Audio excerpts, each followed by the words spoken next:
My name is James Maher. I am a lifelong New Yorker. I'm a street, documentary, and a portrait photographer. In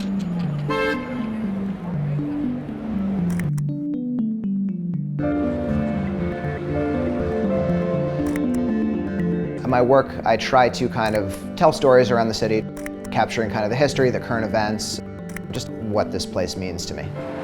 If I get hit by a car, get the photograph of it.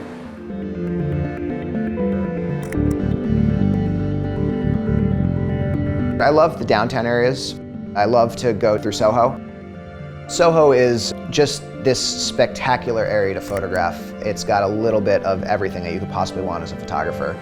Crazy, Louis Vuitton storefronts, great mannequins and window displays that I love as backgrounds, and then you get the most amount of cast iron buildings in the entire world that were built for the height of the garment boom in the mid-1800s and now house some of the most expensive businesses or expensive apartments in the city.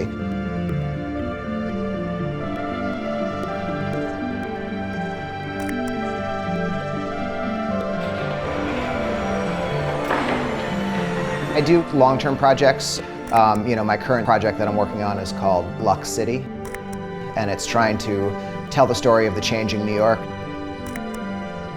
On this block, as I walked by to do this interview, there's some graffiti that says Blandalism. New York used to be a place where people came to risk things, to do things that were out of the norm. And now what you're seeing is Manhattan is really turning into almost a luxury product.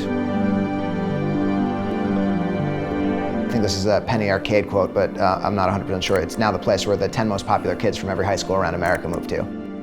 And so I'm trying to kind of show the feeling of how it's affecting people, how it's affecting the city and the spirit of it.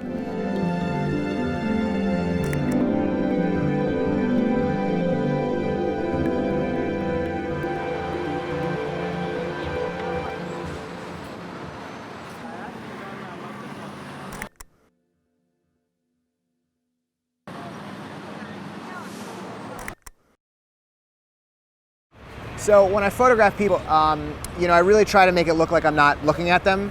And I try to, a lot of times you'll see I just kind of take a quick picture and people won't really notice. But when I really want to be candid, what I'll do is I'll just aim up at a building, I'll kind of look around, then I'll look at the subject, take the picture, and then I'll kind of look back away. And the key is when you take a photograph of someone, don't immediately take the camera away from your eye like that, because that's how they know you took their picture. So technically, street photography is, I think, one of the most difficult forms of photography to really get over that initial hump and do. But once you get good at it, it actually becomes pretty easy. This is the camera, the X100 that I carry everywhere. I love small cameras with prime lenses because this type of photography is very spontaneous.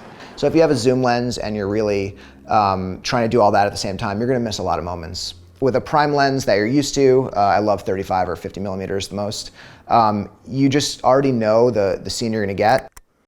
In terms of image quality, it's an APS-C sensor. The colors are fantastic, and the most important thing is that it's just very small. I shoot on aperture priority because on one side of the street it's shade and one side of the street it's light, and if you're shooting in manual and having to change the camera every 2 seconds, you're really going to miss a lot of photographs. So I keep about an f8 because I like a little bit of depth of field. I just keep my ISO up a lot higher than most normal people do. These cameras can handle it. So I'll shoot at ISO 800 on sunny days, ISO 1600 on kind of shady days, and at night 32 to 6400.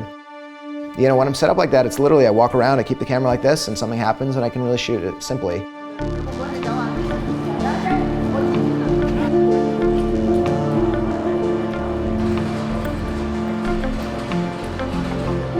Chinatown really hasn't changed in look for a very long time. So especially with the changes that are happening around the rest of the city, it's a place where you can kind of feel like what New York used to feel like.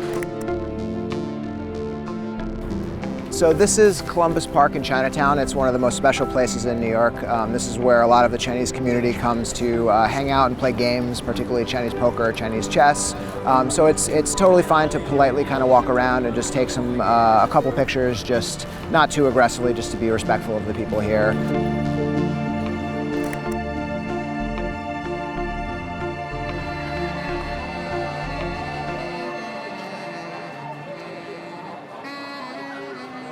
Everyone has their kind of own ethics. We're doing this because we like people. I really love the city, so I don't necessarily feel I'm doing anything bad, but at the same time, it can be actually a little creepy.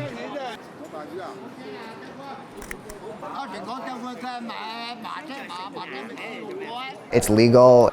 I think it's important to capture the spirit of a place, to capture the history of it. You need to capture the people. But at the same time, it's not always the easiest thing to come to terms with, because there are some photographs that I've taken that I love and I use that I'm pretty sure the person might not like about themselves.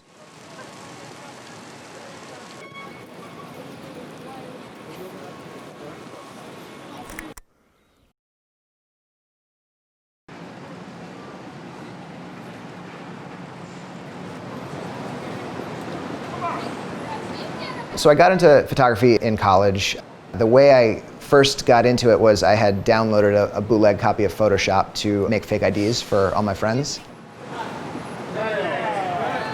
And then, so I liked it so much that I got a job assisting a commercial photographer my last 2 summers. And then when I graduated, I worked for that photographer and did some night and weekend photo school. And then as I kind of started learning a lot more about New York history, I became like a certified tour guide, and so I give a lot of photography tours and workshops around the city as well. So here is the Manhattan Bridge. The rest of the bridge does not look like this beautiful front. The rest of the bridge looks completely different, but this is one of the most amazing walks in the entire city. You can see an above view of the old Lower East Side streetscape scenes, old tenement buildings, the old city, with the skyscrapers of the financial district behind them.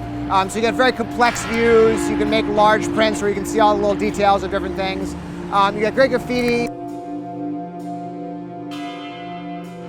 And the halfway point has one of the most beautiful views of the Brooklyn Bridge in the entire city.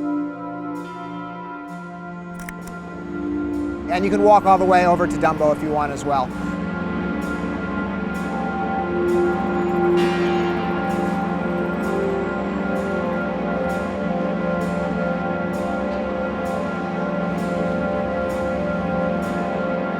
Washington Street in Dumbo, the shot where you get the legs of the Manhattan Bridge with the Empire State Building through it. In the last handful of years, you'll walk there and there'll be 100 people photographing it. You have people kind of posing, so it's actually a great place to people watch. So I like to go there and watch people doing that stuff.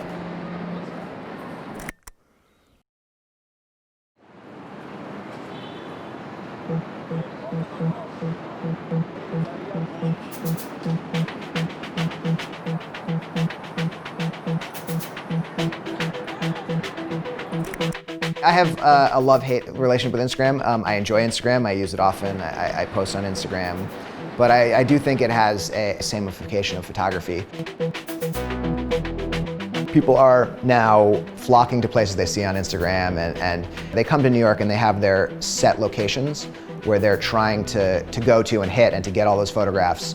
And what's being lost in the shuffle is just seeing areas that you might not normally see, being surprised. You know, I really got into photography because I like to walk and I like to explore that way and get lost.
Bye.